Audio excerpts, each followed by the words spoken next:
दोस्तों, किसी ने सही कहा है कि आवाज़ ऊंची हो तो कुछ लोग सुनते हैं, लेकिन अगर बात ऊंची हो तो बहुत सारे लोग सुनते हैं। नमस्कार दोस्तों, आप हमारे चैनल पर नए हैं तो हमारे चैनल को सब्सक्राइब करें और वीडियो को लाइक करना ना भूलें।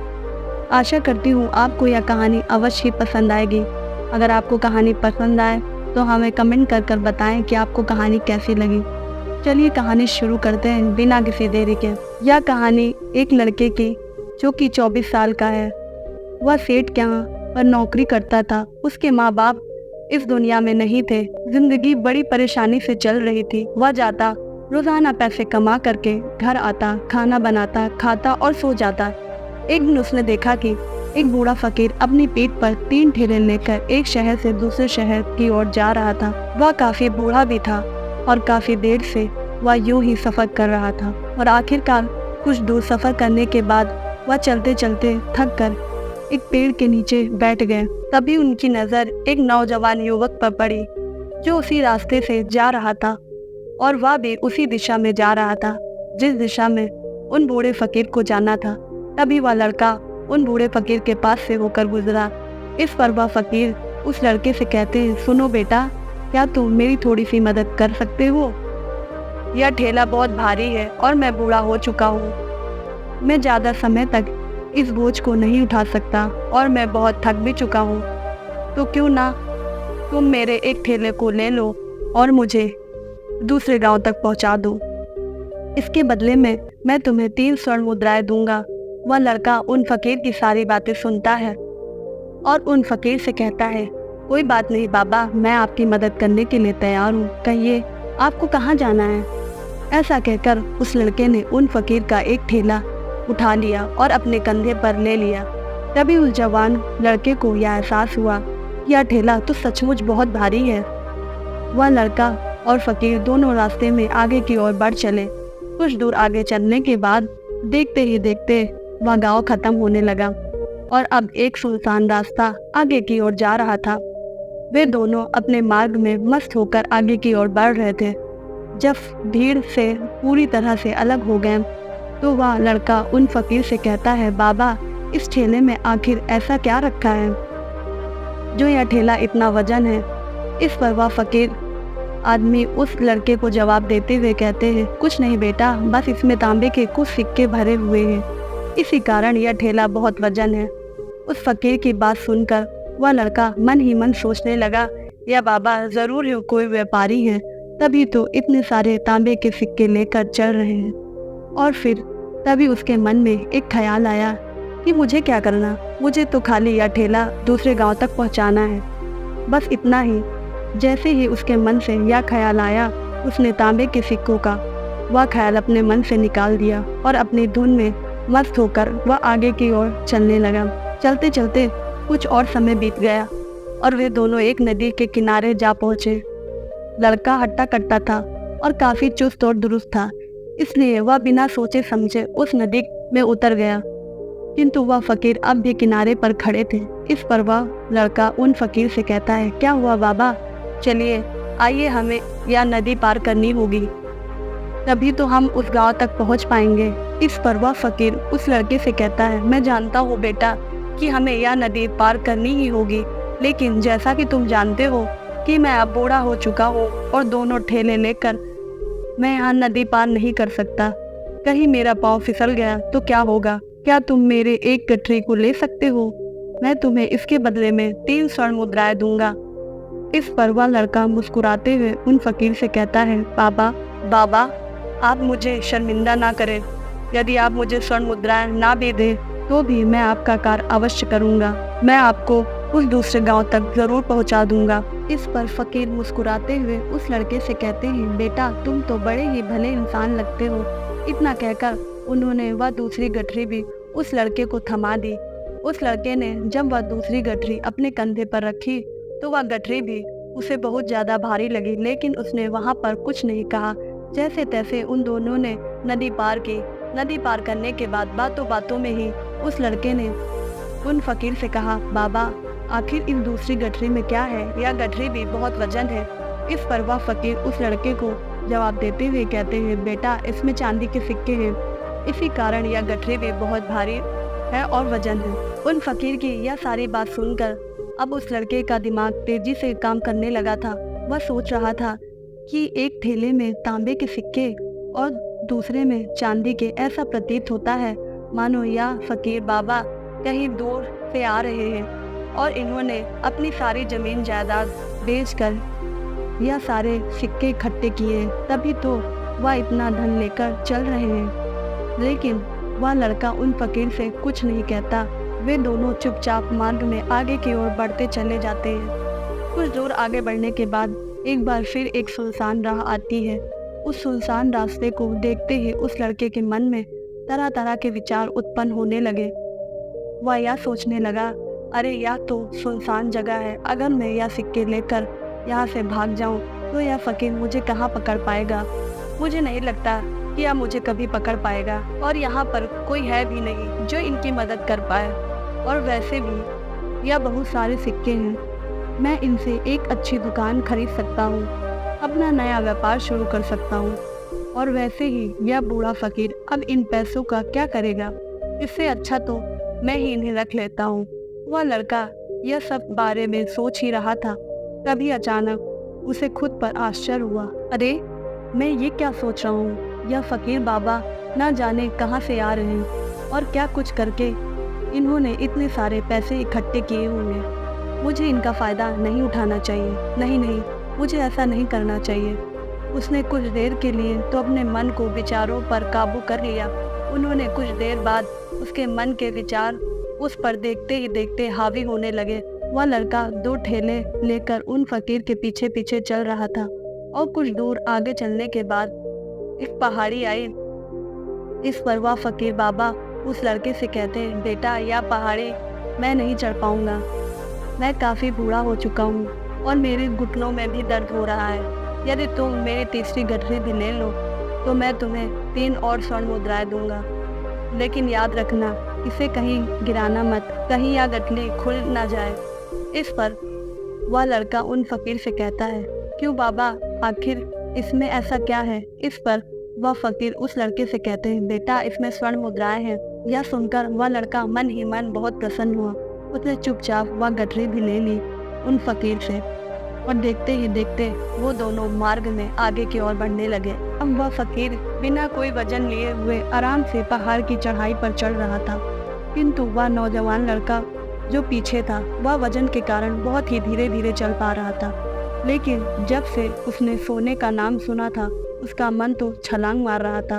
वह मन ही मन सोच रहा था, अगर मुझे यह सारा धन मिल जाए तो मेरी पूरा जीवन तो आराम से कट जाएगा। वैसे भी यह बाबा तो बूढ़े हो चुके हैं, भला इन्हें इतने पैसे की क्या ज़रूरत है, इतने जीवन तो वैसे भी कट चुका है।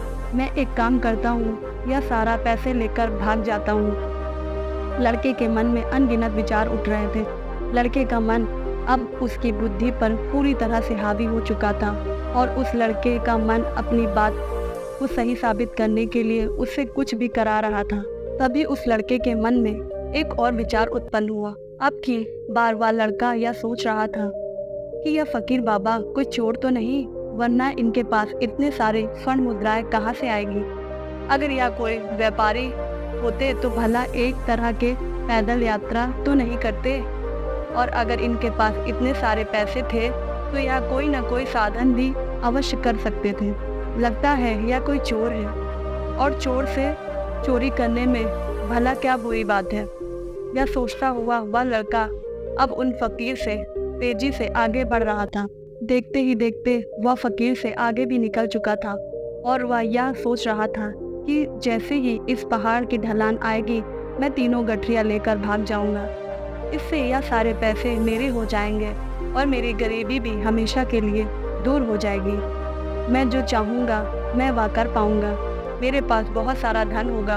और देखते ही देखते वह दोनों पहाड़ की चोटी पर पहुँच गए, और अब ढलान का रास्ता शुरू होने लगा था। तभी वह लड़का उन फकीर की नजरें बचाकर उन तीनों गठरियों को लेकर भागता हुआ आगे बढ़ गया। अब उसे अपना शरीर बहुत हल्का महसूस हो रहा था, मानो उन तीनों ठेलों का वजन तक न मालूम पड़ रहा था। काफी दूर दौड़ते दौड़ते किसी तरह से वह अपने आप को बचाते बचाते अपने घर पहुंचता। उसकी खुशी का कोई ठिकाना ना था। उसने सोचा, क्यों ना मैं जल्दी जल्दी इन गठरियों में से वह सारे पैसे निकाल लूँ। यह सोचकर जब उसने तीनों गठरियाँ खोली तो पहली गठरी में उसे लोहे से जंग भरे सिक्के मिले। यह देखकर उसे यकीन नहीं हुआ। उसने फटाफट दूसरी गठरी भी खोल डाली, उसमें भी उसे लोहे के जंग लगे हुए सिक्के ही निकले। यह सब देखकर वह लड़का बड़ा हैरान था। आखिर यह सब क्या हो रहा है? उन फकीर ने तो मुझसे और ही कुछ कहा था। अब उसने सोने वाली गठरी खोल दी और उसमें भी लोहे के जंग लगे हुए सिक्के थे। यह देखकर वह बड़ा क्रोधित हुआ। उसने सोचा, उसने मुझसे झूठ क्यों बोला? उन्होंने मुझसे ऐसा क्यों कहा कि एक में तांबे के सिक्के हैं और एक में चांदी के और तीसरे में स्वर्ण मुद्राएं। वह यह सब सोच ही रहा था कि तभी उसकी नज़र उस थैले में पड़े एक पत्र पर पड़ी। उसने वह पत्र उठाया और उस पत्र में लिखा था कि यह पूरा नाटक ईमानदार व्यक्ति की खोज करने के लिए रचा गया था और मैं इस राज्य का राजा हूँ। मेरी कोई संतान नहीं, इसलिए मैंने यह षड्यंत्र रचा था ताकि मैं अपने राज्य में किसी एक ऐसे ईमानदार व्यक्ति की खोज कर सकूं जो मेरे बाद इस राज्य का राजा बन सके और इस राज्य भार को संभाल सके। और इस राज्य भार का संभाल वही कर सकता है जो पूरी तरह से ईमानदार हो, जिसके मन में किसी प्रकार के कोई लालसा ना हो, कोई लालच ना हो। इतना पढ़ते ही वह लड़का जोर जोर से चिल्लाने लगा। वह सर पकड़ कर बैठ गया। वह जानता था कि यदि वह अपने मन के विचारों पर काबू कर लेता तो उसका जीवन संवर जाता, लेकिन वह अपने मन के विचारों पर काबू नहीं कर पाया। दोस्तों, महात्मा बुद्ध कहते हैं कि मन ही सब कुछ है। आप जो सोचते हैं वही बनते हैं। इसलिए आपका सबसे बड़ा दुश्मन ही आपको उतना नुकसान नहीं पहुंचा सकता जितना कि आपके मन में या अनियंत्रित विचार पहुंचा सकते हैं। महात्मा बुद्ध कहते हैं कि अपने भीतर ध्यान से देखो। हमारे भीतर जो विचार चल रहे हैं वही विचार शब्द बनते हैं और शब्द कर्म के रूप में प्रकट होते हैं। बार बार दोहराने पर कर्म बर्ताव में बदल जाता है और धीरे धीरे समय के साथ बर्ताव चरित्र के रूप में परिवर्तित हो जाता है और यही चरित्र हमारे भाग्य का निर्माण भी करता है।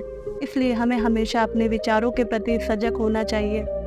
हमें जागरूक होना बहुत ही आवश्यक है। हमें यह जानना ज़रूरी है कि हमारे मन में किस प्रकार के विचार आ रहे हैं। आगे महात्मा बुद्ध कहते हैं कि कमज़ोरी हमेशा छोटे विचार से शुरू होती है या एक बीज के रूप में होती है।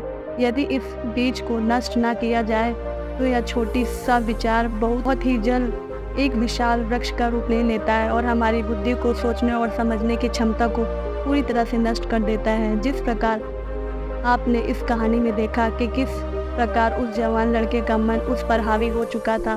उसकी सही और गलत सोचने की क्षमता पूरी तरह से नष्ट हो चुकी थी, जिस कारण वह यह समझ नहीं पाया कि उसे क्या करना चाहिए और उसके लालच ने उसके भीतर इतनी ऊर्जा भर दी कि वह तीनों ठेले उठाकर इतनी तेजी से वहां से आगे भी बढ़ गया। इसलिए जब आपके मन में पहली बार कोई गलत विचार उत्पन्न हो तभी उसे जड़ से उखाड़ देना चाहिए, अन्यथा वह विशाल वृक्ष का रूप ले लेगा और आपको किसी न किसी गलत राह पर ढकेल देगा।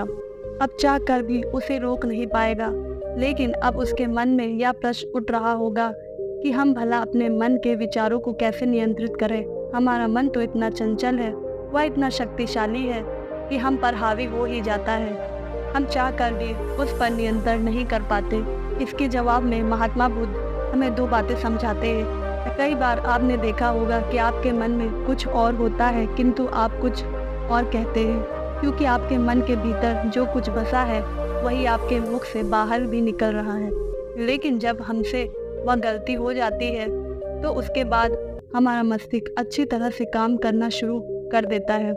हमारे सोचने समझने की क्षमता एक बार फिर से जागृत हो जाती है और ऐसी अवस्था में हमें यह एहसास होता है कि हमसे गलती हो गई और फिर हमारा मन दुखी हो जाता है। हमारा मन अफसोस से भर जाता है।